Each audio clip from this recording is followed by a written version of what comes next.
Come on, how many of you were excited about this prayer and fasting? Y'all excited because of prayer and fasting, or y'all excited because y'all going to eat?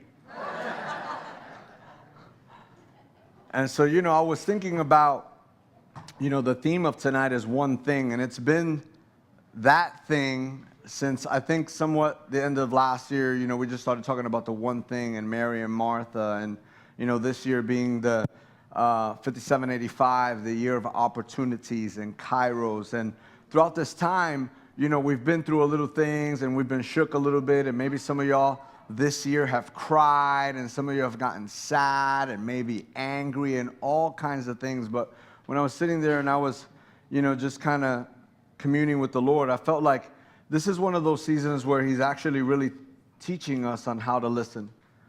If you've been around Get Rap for a while, we've been talking about this probably for like 2 years of how to actively listen. And I think a lot of times we have ears, but we don't. And so it becomes almost the repetitive thing. But as I see through Jesus, and I see all throughout the Bible, Jesus especially was always telling people, those who have ears, let them hear what the Spirit is saying. And so if you are any kind of ever talk to a team, you know that most of the time if people don't know how to listen or it's not clearly communicated, you have 8 people, and usually 2 really heard what you say. The other 3 shook their head that they heard what you said, but they kind of got it a little off. And the other 2, they're just in left field. But everybody in the room at the same time will always say they understood, which is kind of interesting to me. And it happens often, right? And then the bigger the group, the harder it is to tell, unless you're asking clarifying questions, and we get through all of these things. And even then, sometimes people do the opposite. And so I'm always thinking about that, and I'm like, either we are not hearing correctly, or we're rebelling and we don't really want to live it out. Or we're not slowing down enough. So today, I'm going to read you 3 verses, and I just wrote down a few things because I want us to listen to what the Lord is saying. Amen? Personally, I want you to take these verses personally. This is why I came comfortable in my pajamas. To give you that, I almost put a sofa up here to give you that vibe, that okay, let's relax. And so Luke 10:38 through 42, then I'm going to read Matthew 6:6, and then I'm going to read Psalm 63:1.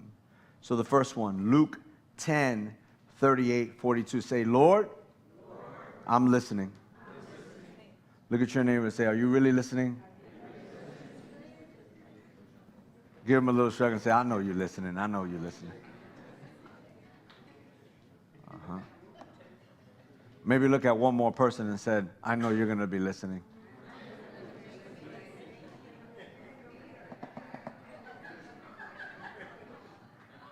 Some of y'all next to somebody you know that don't listen, and you're like, are you going to please listen to?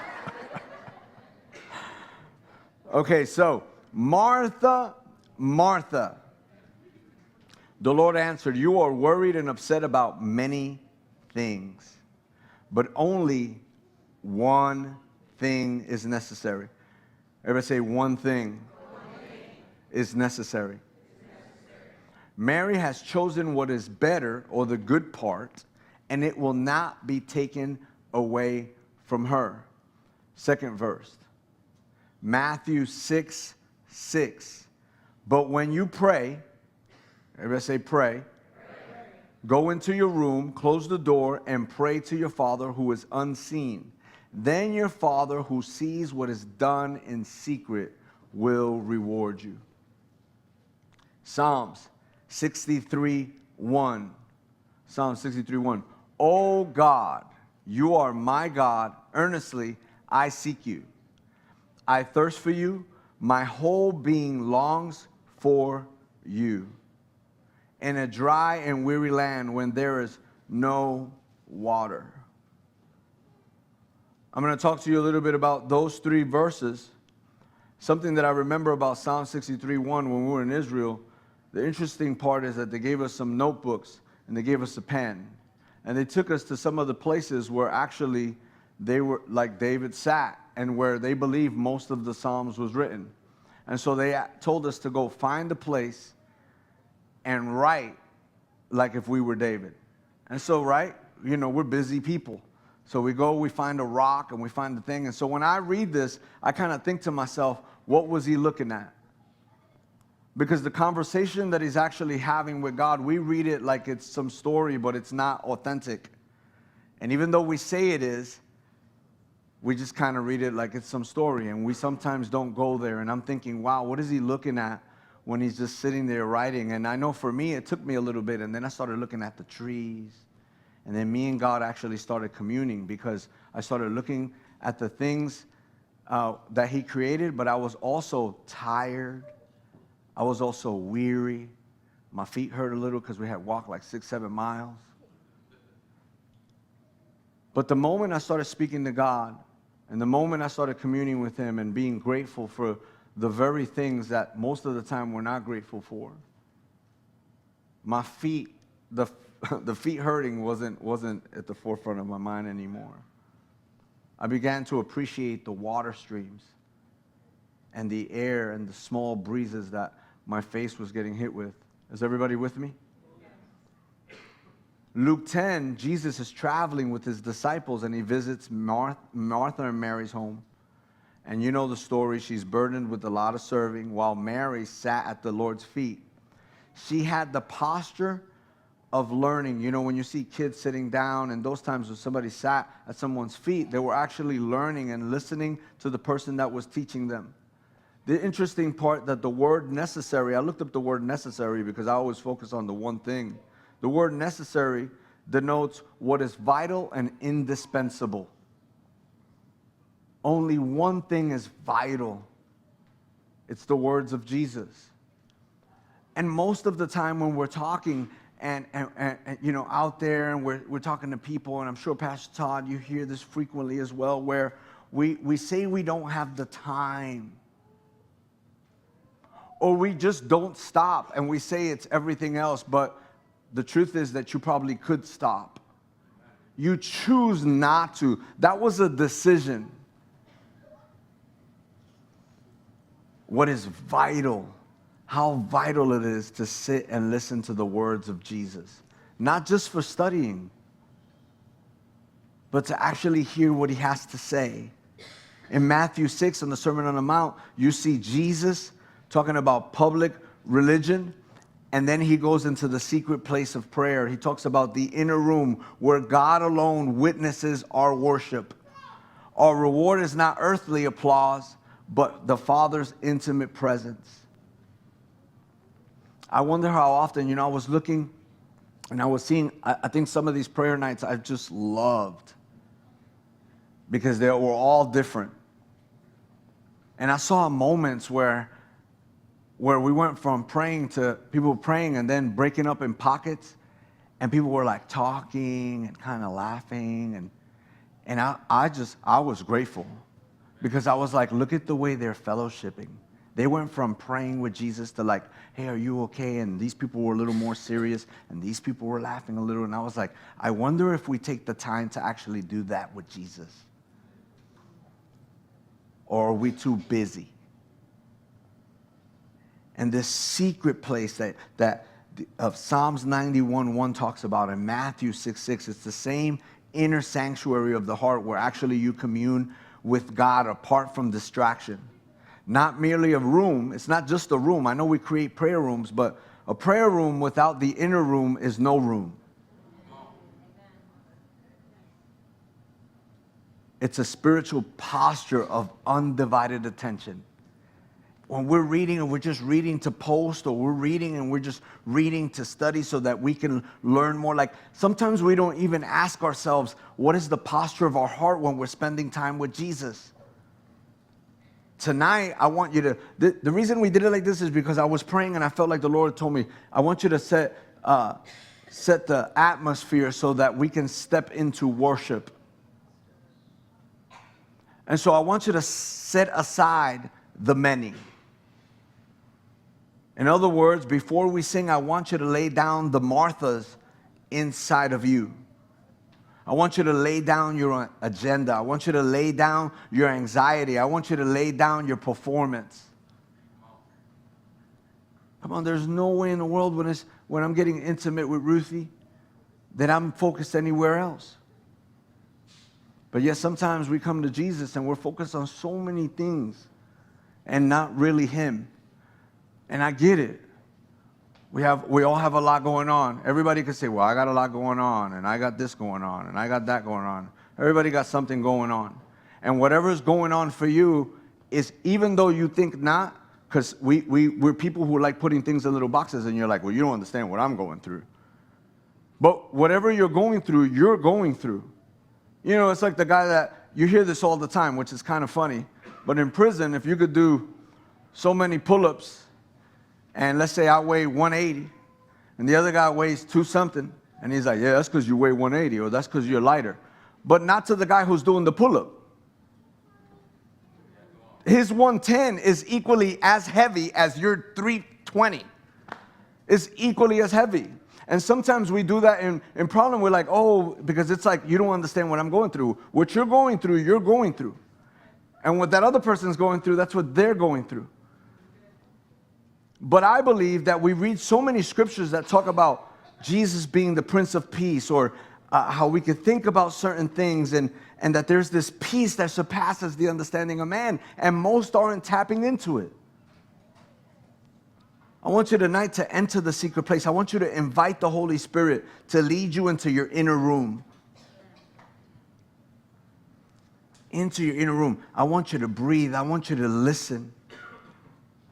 If you've never danced, I want you to come to the front and dance. If you need to find a little corner, I don't know what you need to do. But only you know what you need to do. I want you to hear His words.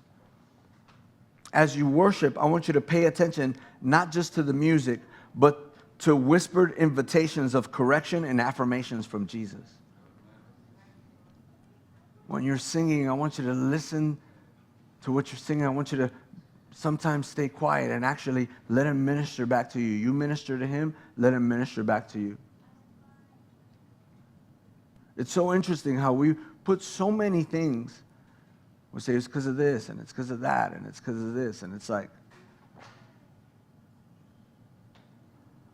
your response today is going to be in stillness.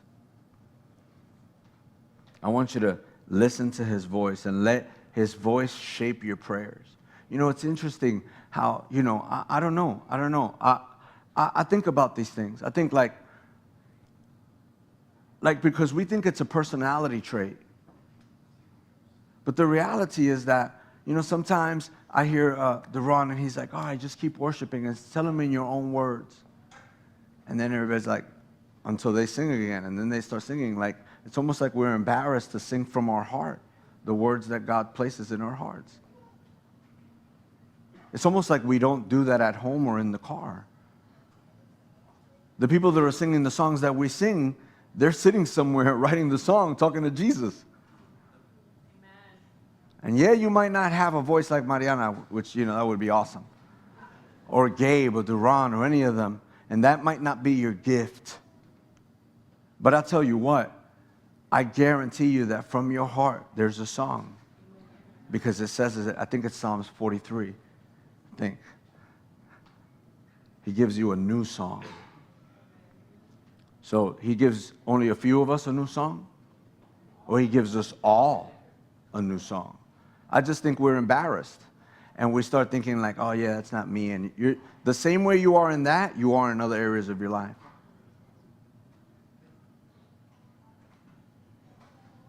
I want you to examine your motives. I want you to value intimacy over being impressive.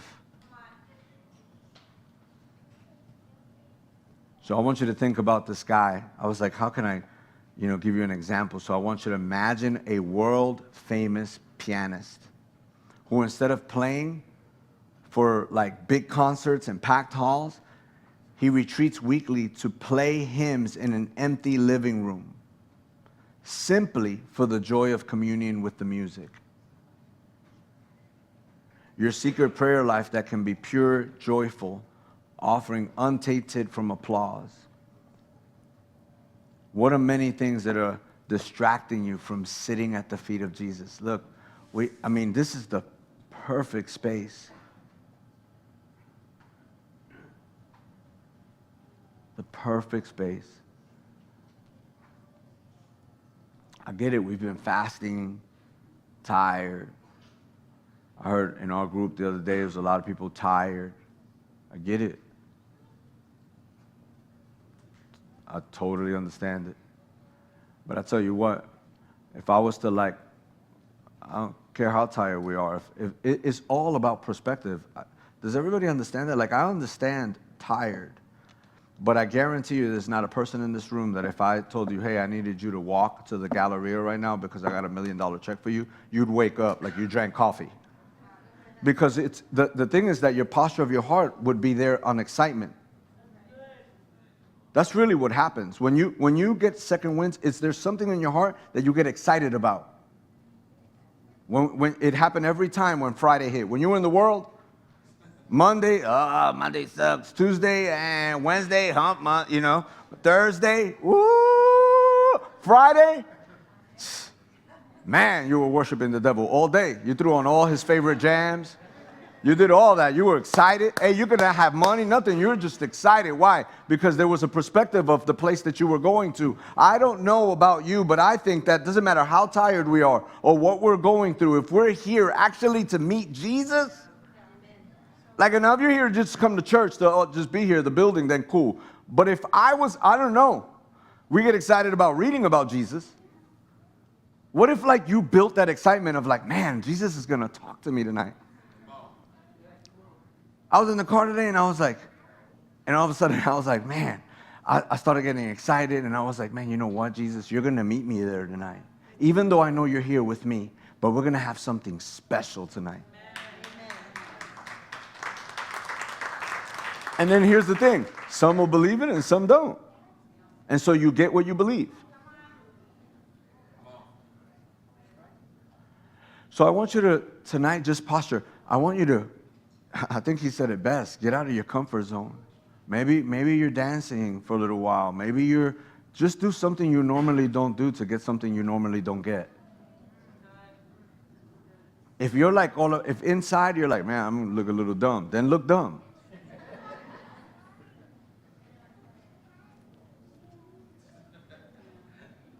But I want something to happen for you tonight. I want you to experience something and encounter the Jesus that we're so excited about every week here. I know he still heals. He delivers. He does all these amazing things, right?